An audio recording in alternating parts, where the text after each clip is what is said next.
What's up, YouTube? My name is Jmax. As you can see, it's just me, and I'm back to react to another one of your recommendations.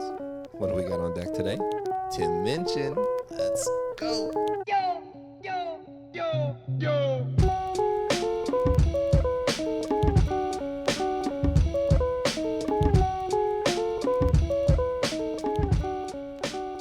What's up, everyone? Welcome back to the channel if you've been here before. If this is your first time, it's nice to meet you. My name is Jmax. I'm just a guy on the internet who really enjoys music and will listen to basically whatever you tell me to. Today, I am jumping into yet another Tim Minchin. I don't know if this is a song, but I think some people said it was a beat poem by Tim. This is Storm by Tim Minchin. I really like everything that I've heard from him. I like how he just kind of makes me think about whatever it is that he's talking about. And a lot of you guys who left comments, which I really appreciate you guys watching and leaving comments on these, have, said that this was a good one for me to check out after the last one that I watched. His Thank You God. Go check that one out if you haven't already. That one, I really enjoyed that one a lot. So yeah, this is Storm by Tim Minchin. Also, I just got hardwoods in this floor. The fuck is wrong with me? I just got hardwoods in this room that I'm sitting in. It used to be carpet, but it's hardwoods now. And this room is a lot more echoey than it used to be before. So let me know if you are picking up on that or if it's like bugging you guys sound quality wise, so I can try to figure out some type of soundproofing. Maybe I'll put like a carpet down underneath me or something. I don't know. I'll figure it out. I'll put carpet down on my hardwood that I just put in after taking out my carpet. I don't know. The things we do for audio quality, man, makes no sense. But I put some value in my house at least. So I don't know. There's that. Anyways, I'm rambling. I'm getting on different topics now. So yeah, this is Tim Storm by Tim Minchin. Let's go. Let's see what this is all about. I'm ready to think tonight. Let's do it. For the youngsters in the audience, really, just a bit of fun. It's a 9.5-minute jazz-backed beat poem about critical thinking. Oh, here we go. Yeah. Critical thinking. Woo! Oh boy. Rock on. Be good if I was joking. It's called Storm.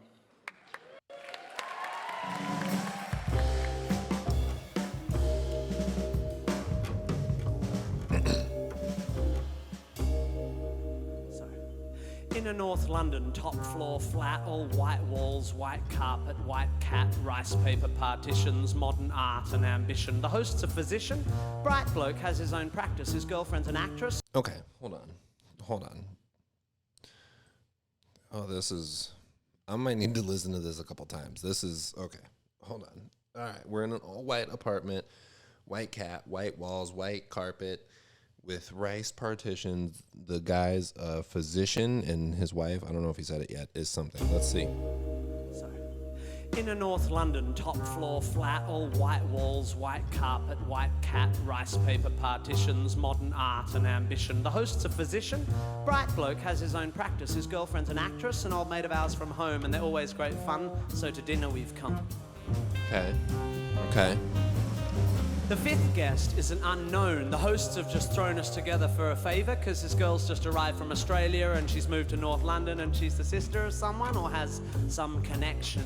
As we make introductions, I'm struck by her beauty. She's irrefutably fair with dark eyes and dark hair. But as she sits, I admit I'm a little bit wary because I noticed the tip of the wing of a fairy tattooed on that popular area just above the derriere. And when she says, I'm a Sagittarian, I confess a pigeonhole starts to form.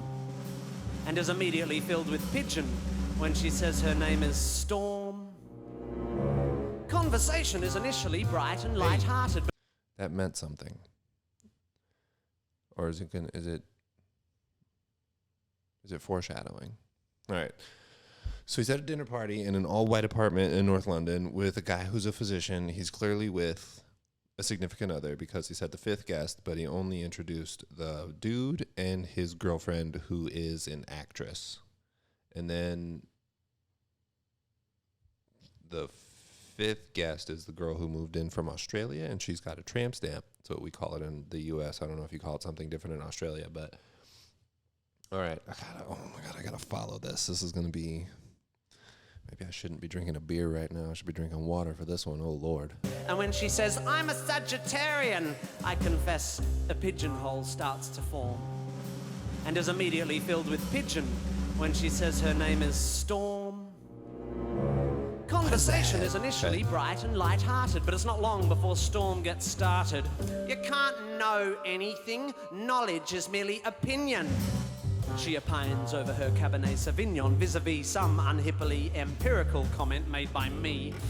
Not a good start, I think. We're only on pre-dinner drinks, and across the room, my wife widens her eyes, silently begs me, be nice. Uh-oh. A matrimonial warning not worth ignoring, so I resist the urge to ask Storm whether... I've got that look before.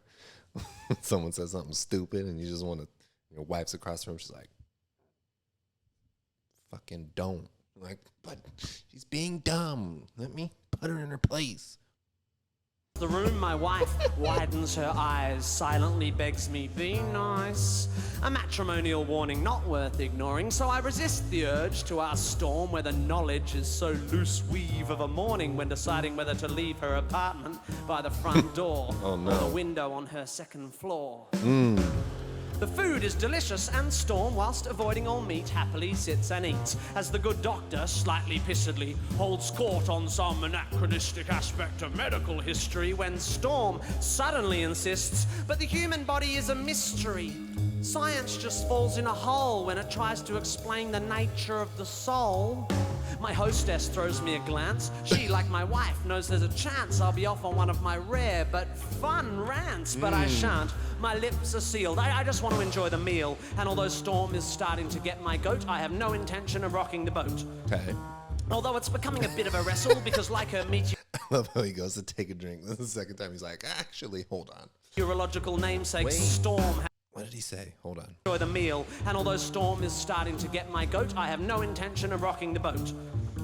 Although it's becoming a bit of a wrestle, because like her meteorological namesake, Storm has no such concerns for our vessel.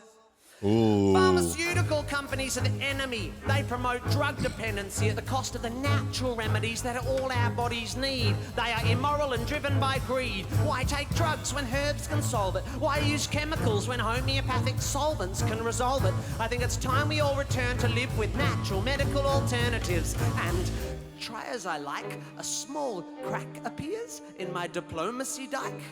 By definition, I begin, alternative medicine, I continue, has either not been proved to work or been proved not to work. Do you know what they call alternative medicine that's been proved to work? Medicine.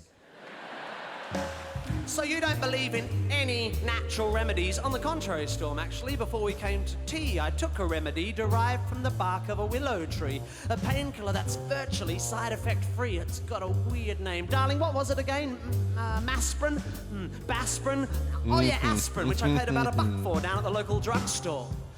The debate briefly abates as my hosts collect plates. But when they return with desserts, Storm pertly asserts, Shakespeare said it first. Oh boy. There are more things in heaven and earth than exist in your philosophy. Science is just how we're trained to look at reality. It doesn't explain love or spirituality. How does science explain psychics, auras, the afterlife, the power of prayer? Okay, so this is a lot of what he was talking about in his Thank You God song. Sort of. I mean, it's how do I want to break this down for myself? This is like, oh God, how do I want to say this? It's like it's the debate between science and faith, essentially. I don't want to say religion because it's not religious based, but it's one's beliefs and their I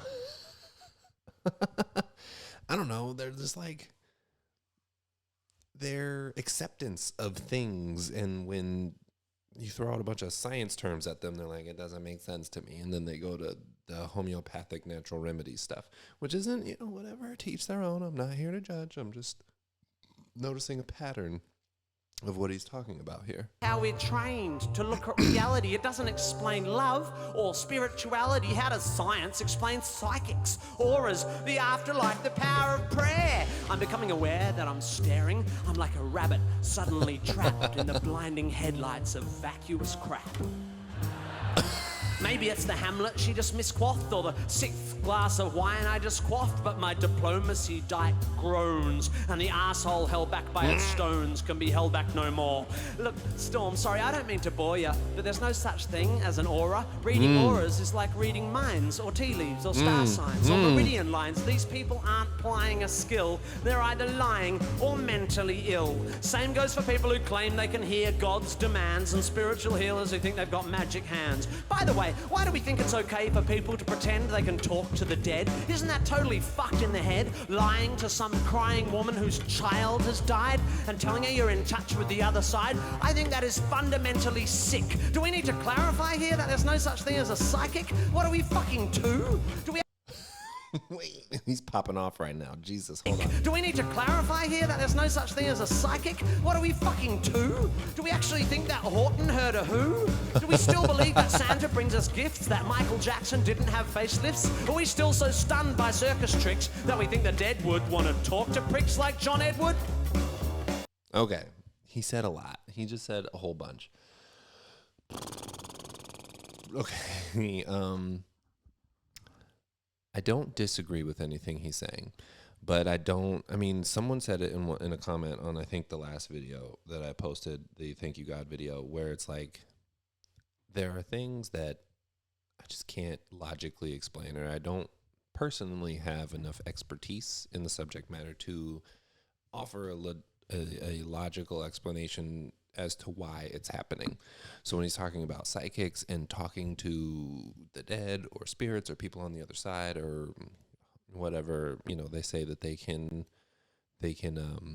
communicate with, there's instances where I do think that's a crock of crap, and there's instances where I don't have an explanation for how they're hitting their points so on the head for this individual person that they're doing these readings for. I've seen it firsthand. I've been in the room when someone's been like, I didn't know them. I didn't know that they would know this much about my past or about someone in my family member's name or how they passed or whatever the case might be. So I think there's I don't want to say there's validity to it, but I just can't explain it. And you think about it as much as you want, but I can't come to a logical conclusion as to why that just happened. But I think it's kind of like throwing shit at a wall and hoping it sticks. I guess that's the phrase that I guess I can use. Sometimes you just get lucky when you throw that one dart and you hit a bullseye and you're like, I don't know, I couldn't recreate that if I tried. It's kind of how I feel about like zodiac signs and astrological readings and what's the word for them? Your I can't remember when it's like your the fuck, it's gonna bug me now. What it means when you're like sign for the day,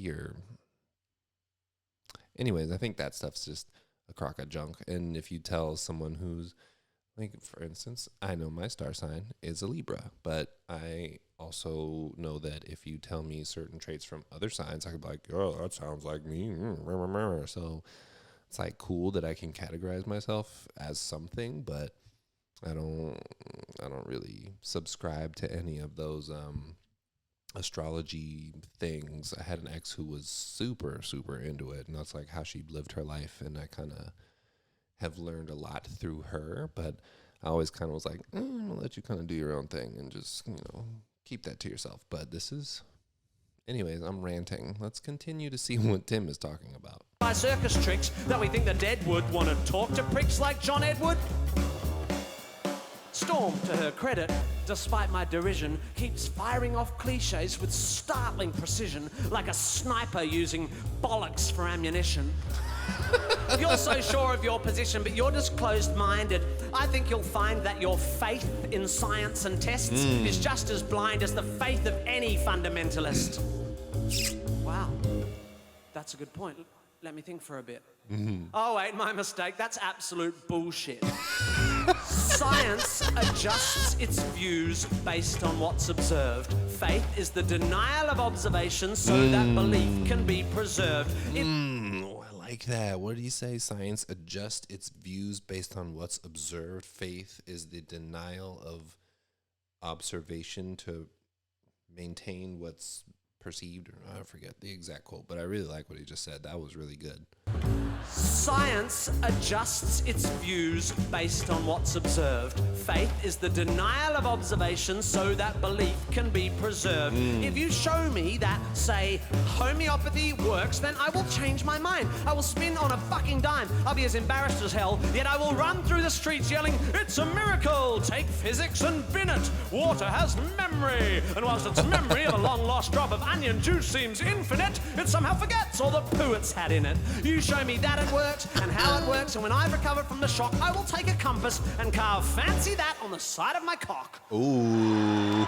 Everyone's just staring now, but I'm pretty pissed and I've dug this far down, so I figure in for a penny, in for a pound. Life is full of mysteries, yeah, but there are answers out there, and they won't be found by people sitting around looking serious and saying, "Isn't life mysterious? Let's sit here and hope. Let's call up the fucking Pope. Let's go watch Oprah interview Deepak Chopra." If you want to watch telly, you should watch Scooby-Doo. That show was so cool because every time there was a church with a ghoul or a ghost in a school, they looked beneath the mask, and what was inside? The fucking janitor or the dude who ran the water slide. Because throughout history, every mystery ever solved has turned out to be not magic. Does the idea that there might be knowledge frighten you? Does the idea that one afternoon on Wikipedia might enlighten you frighten you? Does the notion that there might not be a supernatural... Real quick. I'm going to go back. But how do you guys feel about Wikipedia as a site? I mean, it's one of those like crowdsourced type of websites. And do you trust the information on there? Because like I can go on there and change whatever I wanted to. I mean, I know someone else will change it back probably immediately, and they have to cite sources and all that beautiful stuff. But I trust it like 80% of the time. But it's random tangent. I don't know. What do you guys think about Wikipedia?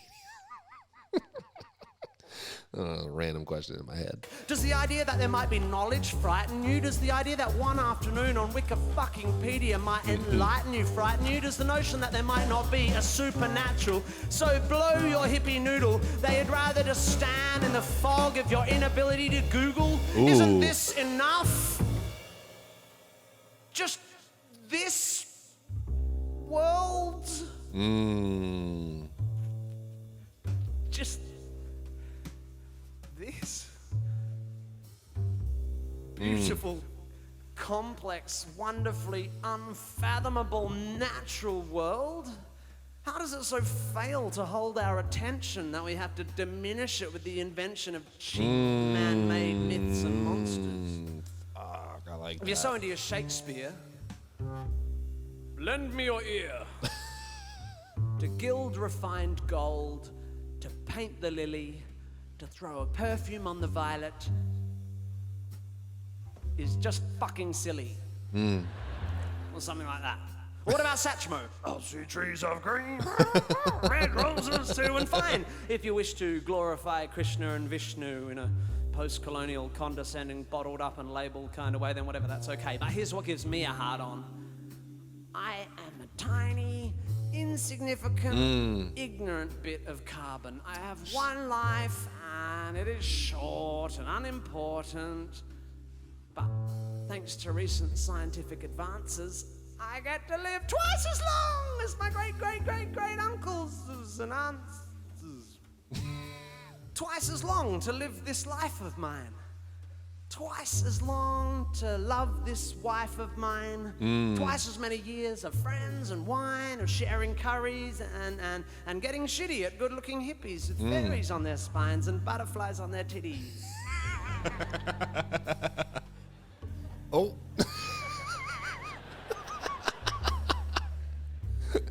And if perchance I have offended, think but this and all is mended.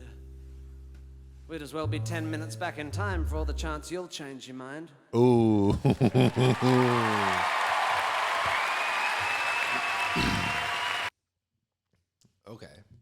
So that was Storm by Tim Minchin. Clearly, he's got some very strong viewpoints on a lot of these things. And it makes sense, a lot of what he's saying. And that was a really good beat poem. I mean, this dude is extremely talented. Let me just forget about, what he's talking about. Like, this dude is an extremely talented self-taught pianist, what? That's crazy. This guy took a story from a guy he met at a bar and composed an entire orchestra burn about this guy, which if I got burned and someone joked about me using an orchestra, I might have to legally change my name and move out of the country. But yeah, it's sometimes I think about, everything that he's saying and all of the points that he's making, and I think about humans and our existence on this planet and other animals and life forms that exist on this planet.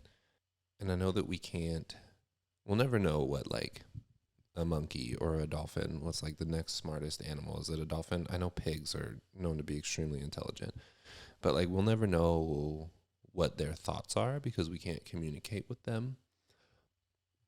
But I can't help but wonder, like, do they, I don't want to say suffer, but do they deal with the same things that we kind of deal with in terms of, I mean, clearly not. What am I saying? They're animals. But then I don't fucking know. They're animals. Nobody fucking knows what they're thinking. But I often think about humans and our access to knowledge and the size of our brains in relation to our skull and how it has allowed us to think critically, as he was saying, about certain things and about how many of us can come up with different conclusions when we think critically about certain things. And for those of us who can't come up with logical explanations when we think critically about something, we have to equate it to this all-knowing, omnipotent being or force or energy or whatever you want to call it that is the explanation for everything. And while science doesn't have answers to everything on this planet that we have, we are sometimes so fixated on finding answers and become so obsessed on finding those answers for things that we kind of have to give ourselves an explanation for something in order to calm our own minds, I guess, and make it feel like we're not going absolutely batshit crazy when we are mulling these things over at 2 a.m. when we can't sleep and think about what is the meaning of life. Why does life have to have a meaning? I mean, that's just my opinion. Why, when someone asks, what is the meaning of life? Why does it need a meaning? I mean, if you think about every other life form on this planet, their meaning for their life is to reproduce and protect their young and advance their species to the next generation. Why can't that just be our purpose or our meaning of life? And I think it's because we live in a society amongst each other where we've put values and morals and concepts and structures on things where we have kind of, I guess, brainwashed ourselves into thinking that there has to be a deeper meaning or a deeper something to life. And I think mental health plays a great deal into that. People who are depressed or anxious or whatever the case might be, they need something to quell that dark feeling in their brain that life is pointless and life is not worth living. I have nothing to live for, yada, yada, yada, and life is beautiful. The fact that you're here and that you exist on this planet and can experience the little things in life is a miracle in and of itself. The fact that we've gotten to this point in our species history, the fact that we've been able to advance ourselves this far into our species history as a whole on this planet, I think should be celebrated, and I think should not be swept under the rug or ignored by anything, by anyone. Yeah, man, I love this. I love Tim's stuff, man. He makes such good poems, and he makes me think about things and have conversations with myself that I really enjoy having, and conversations with you guys that I really enjoy having. I love to read your guys' thoughts on what he talks about and your opinions on religion and prayer and all of this unexplainable shit that he likes to talk about in these poems and songs and things that he does. And I don't really know where I'm going with this. I feel like I'm just kind of ranting, but whatever. It seems to be what I do when I watch Tim Minchin stuff. So, yeah, I don't really know what else to say about this, but that was great. Storm's an idiot. Not really. But he makes really great points, and I don't think that just because you have a belief about something doesn't mean that someone else's belief about something else is wrong, or that your belief about something is, I don't want to say factually correct, because some opinions are factually correct, but at the end of the day, opinions are subjective and they're held by the opinion holder. And only the opinion holder can really justify their own opinions on things. And if someone doesn't share the same opinion as yours, say, I respect your viewpoints on things, but I disagree and I don't feel like arguing. Unless you want to argue, then, live your life. And don't be upset if you don't change that person's mind, because you're wasting time. Go outside and look at the trees and feel the grass between your toes and fucking throw a ball to a dog or something. I don't know. Enjoy the small things in life. Drink a beer or a wine, or have some wine, or take a shot of something, or smoke some weed. I don't care. Whatever you want to do to live your life and feel the happiest and feel fulfilled is what you should do in your life. And I think that's ultimately what's most important at the end of the day. But anyways, I'm definitely going to be checking out a lot more Tim Minchin stuff. I have a whole list of things that I need to check out from him that you guys have been letting me know to check out from him. And I'm super excited to just keep going down this rabbit hole and keep having these thought-provoking conversations with myself and just kind of see where he takes me on any given night that I record one of these. So subscribe to the channel for more Tim Minchin stuff. I'm going to be doing so much more of his, and I hope to upload a lot more regularly with other things. I mean, I have a list of a lot of different things that a lot of different people have asked me to react to or to check out. So if there's anything else that's non-Tim Minchin, I know I have a bunch of requests from people. I got a whole Word document going right now. I might have to start like a Google form or something and put all this in an Excel sheet or something. But yeah. Subscribe to the channel for more of these reactions. Hit the thumbs up if you enjoyed this video. Let me know what you thought in the comments below. I would love to chat with you guys. I want to try to respond to as many comments as I can. If I can make this a full-time job one day, that'd be great. But until then, I'm going to just respond to as much as I can and interact with you guys as much as I can. So yeah, let me know what you thought down in the comments below. And I will see you in the next one. Peace.